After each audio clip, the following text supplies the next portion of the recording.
Good afternoon. My name is Sean McGuire. I'm the Executive Director at the Albany County Land Bank. It's 2:34 p.m. on Wednesday, June 11th, 2025.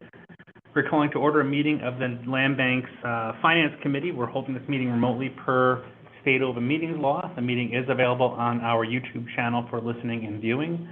Today on the call, we have Treasurer Nitisha Alexander participating. Our other two committee members are unavailable for the meeting. So we do not have a quorum. We'll not be taking any action on any items. It's supposed to be more informational. The Land Bank staff, we have everybody here except for Will, while Will is still on leave with his new family. The agenda has been circulated ahead of time. It contains a number of items. The first is the review of the minutes, but without a quorum here, we'll hold those until next month. But in the meantime, are there any questions, suggestions, or amendments to those minutes as they were presented? No. All right. Thank you, Nitisha. All right. Hearing none and no comments from the staff here, we'll move on to the financial report. It was provided in your packet here. Just give me a second to click through. I'm going to go through this somewhat from top to bottom. Again, I think last month we tried to tell a little bit more of a narrative story, but just to keep this well ordered, I'm just going to start from the balance sheet, work our way down, and then over to the profit and loss. So we're going to start with the balance sheet. That's page 4 if you're looking at the full packet that was emailed out. If you're just looking at the financial reports, it's the first page of the financial reports. I'm going to break my first rule by saying I'm going to start top to bottom. I'm actually just going to call out our first number, which is our overall net revenue on the bottom line at line 76. The reason I wanted to bring this forward is I'm pleased to report that our net revenue on line 76 has improved significantly from last month. If you recall, last month we were operating at a plus $300,000 operating deficit, but just in 1 month we reduced that operating deficit down to $180,000, which I think is pretty remarkable. And like I said, a lot of those, the timing of certain liabilities come early in the year, and so we do start. It looks like we start out with at a rough spot, but we quickly start to recover from that. So that's the bottom line I wanted to point out. Back to the top on page 1, I'll point out here on line 11, we have more than $3.5 million in cash on hand in our accounts at M&T and Pioneer Bank. I'm also happy to report that we received our first collateralization statement from Pioneer Bank for our new accounts. And so I'm happy that to report that our accounts at Pioneer are those that are in excess of FDIC limits are collateralized by instruments at M&T Bank. So we are still all working together. The last arrangement was M&T collateralized with BNY Mellon, but Pioneer uses M&T Bank, so we still maintain a relationship with M&T, so that's great. On line 19, we have open receivables for more than $500,000. I haven't gotten the annual support from Albany County yet, so you don't see that here, but I'm going to request that this month and hope to have it in the June report. I'm also happy to report that I've signed and submitted the grant agreement for the LBI-2 grant. That's $2 million. That's an 18-month agreement, and I expect that show that on our June statements as well. So we're ready to start moving on that LBI-2 capital grant. Moving down to line 27, we're holding more than $1.3 million in property inventory assets. We are talking with the county about some properties that it has in its possession through prior foreclosures that are ready to come to the land bank that were before the Supreme Court case. And so we have looked at those. We think there's some opportunities out there, and I believe that the county would like to transfer them all to us to start to manage. We just have to manage the intake on those, including initial inspections, but as part of that discussion with the county on the annual support, we'll also talk about the process to transfer those. I believe it's about 96 properties. I know it's less than 100, but it's more than 90, and I think 96 is the right number. 96. Thanks, Lynette. I'm not saying 96. On line 36, moving down the page, you'll see that we currently hold more than $5.7 million in total assets, and I think it's a really great position for us to be in at this point. Are there any questions on the balance sheet assets as presented here? Sean, where are we calculating or showing what we are bringing in from the T-bills?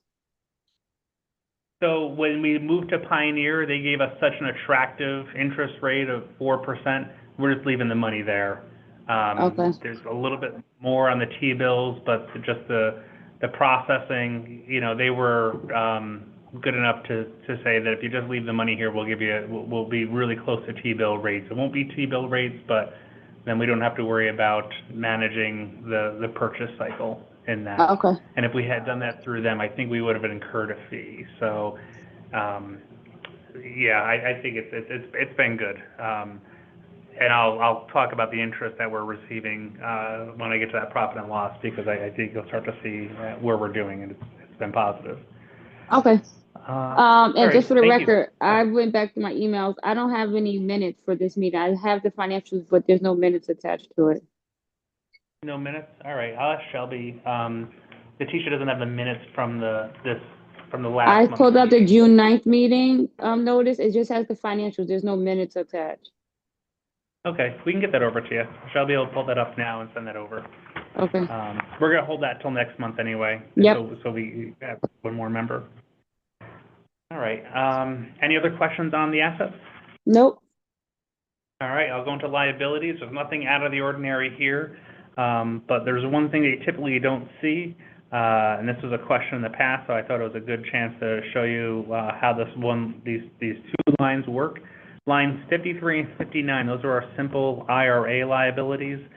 Those are typically zeros, and I know there's been a question in the past as to why they show up on there.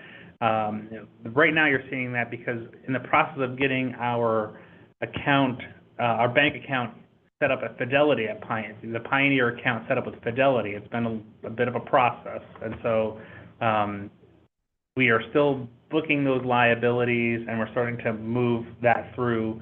I hope to have that resolved this week, and that'll get back down to zero. But that's where that account comes into play, is where there's a timing issue or a delay. We still put the liabilities on our books, so that way we're fully transparent. That's not our money anymore. That's owed to somebody else, and so we'll start to clear that out. I had to send over some additional paperwork to Fidelity this week, but it's like been a month-long process trying to get this resolved.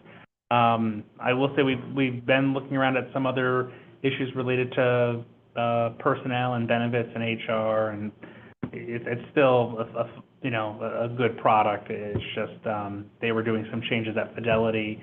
We actually don't have Marshall and Sterling as our advisor anymore because they did not have enough business on the books with Fidelity to maintain access to what Fidelity has done. But I guess that's happened before. But it just means that we work directly with Fidelity now, not somebody locally. So if that doesn't work out, we'll look at changes there too. So on line 67 and 68, I do want to say that we did project deferred revenue from two of the development projects. I think at this point, the Ontario Street project, I think that deferred revenue is likely to occur in 2026 if they're successful at getting their 9% tax credit application. Working with them regularly. We were on a call a day or two ago on everything that we can do to strengthen that application so it gets through on the first round. The Henry Johnson Boulevard project is still exploring options for us to consider, so I don't expect that revenue to be realized this year. They're small numbers, but just things that we had planned for in the budget that I don't think are going to come to. So that wraps up the balance sheet. Are there any questions overall on the balance sheet? None. All right, thank you. I'll move on to the next page, and I'm just going to focus on the balance sheet, budget versus actual. So it'll be page 3 in your packet. It'll be the next page after the balance sheet. This will be a quick one because we're January through May. Overall, we're on track with the budget, being within our established limits. So I don't really have a lot to point out except one exception. That's on line 92. You'll see our total office expenses and supplies is over so far this year. I'll attribute that to about $8,000 we needed to spend for the office furniture that we did not inherit in our move here. So if all we paid was $8,000 for office furniture, I think that's a heck of a deal. And so that's why we ended up spending more out of that line. I'll talk to the accountant too, because I don't know if that's probably in a perfectly fine line. I don't think I had somewhere else to book that. So, but what I did want to say about the bank accounts and the interest, is that while we did have $8,000 in furniture expenses, that's been well offset by line 6 on the budget, on the profit and loss statement. And you'll see that through May, we've had $38,000 in interest by just changing our investment strategy, or really our cash management strategy. And that's a $31,000 increase from this same time last year. So that's quite significant to make that jump just on money that's just sitting around. So, and that was before we made the switch to Pioneer at the higher rate. So I expect that number to continue to perform really well as long as we just keep those cash balances high. And so that's just money working for us. So that's where I wanted to point out that change between the T-bills and the money market account, because that's where the unrestricted savings, where we're holding most of our unused cash, sits in money market. And then what happens is when we pay bills or we run payroll, we take what we need out of those accounts to fund the payroll account or the operating account, and we leave a little bit of buffer, in case there's a hiccup along the way or something, just to allow us a little cushion for mistakes, but not much. We don't make a lot of mistakes around here, so but we're doing really well with that. And then I just want to wrap up the report to the Finance Committee. Is that the only other thing that's going to, and again, it's a bigger number because of the percentage, but with our insurance, it's not too bad. Again, we're making, well, we'll get an interest, we'll certainly cover this, but we did get a notice from CDPHP currently that we have a monthly premium of about $2,500, and they requested to get an increase into their rates, and which is about 20%. So looking for a 20% increase in rates for health insurance. That works out for us to be less than $500 a month based on our current insurance liabilities. So, through the year, we're 6 months in, so we're talking about $3,000 in increased insurance expenses that would result from that rate change. So, Sean, how does that work with our contract with them? Do we? Because I know,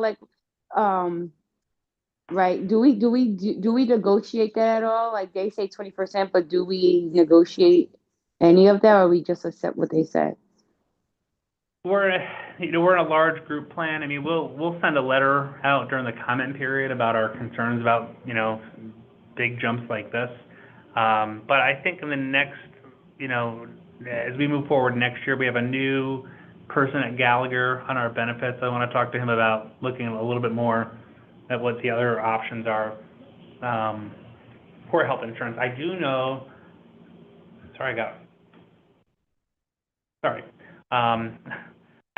CDPHP, I believe, is in the process of being absorbed by a larger national insurer. So I don't know what that has in store. I think that they're going to be like a component of a larger insurer, and I don't remember who it is that they're talking to, or if it's terribly public right now, but I'm almost certain that there are some changes afoot with CDPHP. The coverage will remain the same, but I think that if they go through that, they're trying to achieve some operational efficiencies. So, okay. Maybe that'll control costs over the long term, but right now we're looking at a 20% increase. But yeah, Natisha, we'll take a look at that. And what we can do to offset that moving forward. We're in a high deductible plan. Those that take the insurance do get a contribution to a health savings account to account for that. So we'll make sure that's still working for folks, and if there's some potential changes that increase some savings and still allow people to keep their providers and good coverage, it's all certainly something we have to consider. So that is all I have for the Finance Committee. That was quick. Anything else for the Finance? Yeah. I've been taking Charlie's notes and making sure I say line numbers first, getting through it. So, and I'll give a similar slimmed down version when we report out to the board for committee reports next week. So, otherwise, I think the Finance Committee can be adjourned. Acquisition Disposition Committee will start at 3:00. Okay, thanks. I'm just gonna stay on the call, but I'll be on mute. Okay, thanks so much.